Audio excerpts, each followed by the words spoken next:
Welcome to RND Way Vlog. Huwag kalimutang mag-like, subscribe, and click the notification bell. Kumusta mga idol?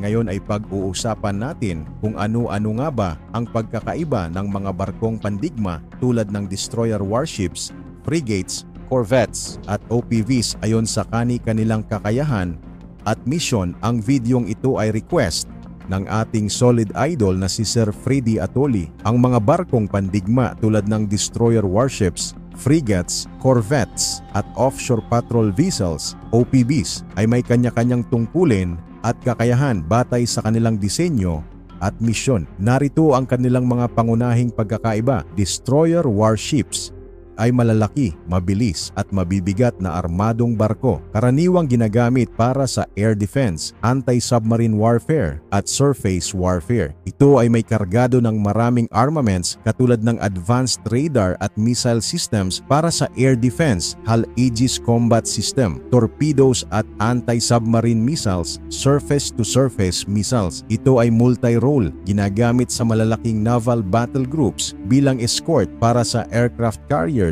at upang pangalagaan laban sa mga banta mula sa hangin, tubig at ilalim ng dagat. Halimbawa ng isang destroyer ay ang Arleigh Burke-class destroyers ng Estados Unidos. Ang destroyer warships ay naglalaman ng 200 hanggang 300 katao depende sa klase nito.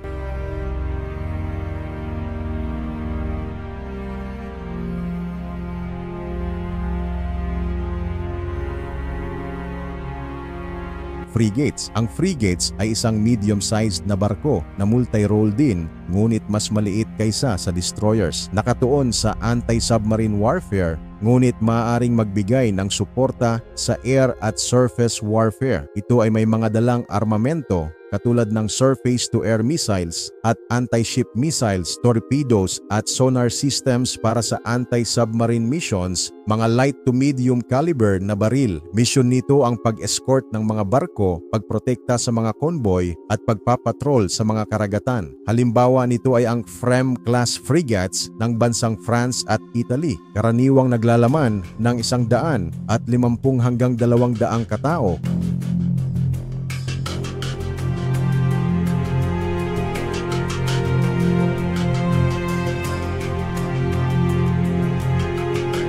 Corvettes. Ang corvettes ay mas maliit kaysa frigates, ngunit armado pa rin para sa combat missions. Mas madalas gamitin para sa coastal defense at mga operasyon sa mas malapit na mga lugar. Kargado rin ito ng mga armamento, pero mas kaunti ang missile systems kumpara sa frigates, mga baril at torpedoes para sa anti-ship at anti-submarine missions. Ito ay may limitadong air defense capabilities. Mission nito ang pagsagawa ng coastal patrol, anti-piracy operations at maritime security sa mga territorial na tubig. Halimbawa ng isang corvettes ay ang Visby-class corvettes ng bansang Sweden. Ito ay naglalaman ng 50 hanggang 100 katao depende sa laki nito.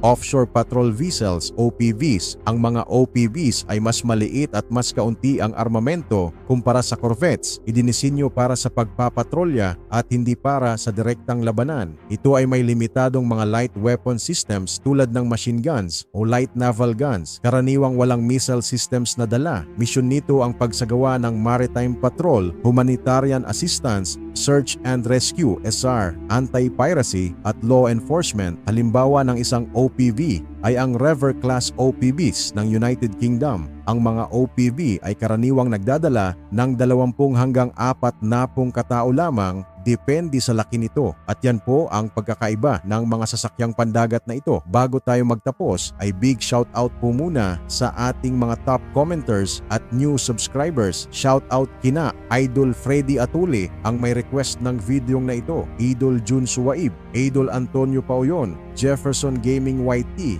Michael Von, Rene Libahita, Wilfredo Palomar at Jake Cute. Maraming salamat po mga idol sa inyong panunood at suporta. Kita-kita tayo sa susunod na mga videos.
huwag kalimutang mag-like, subscribe, and click the notification bell.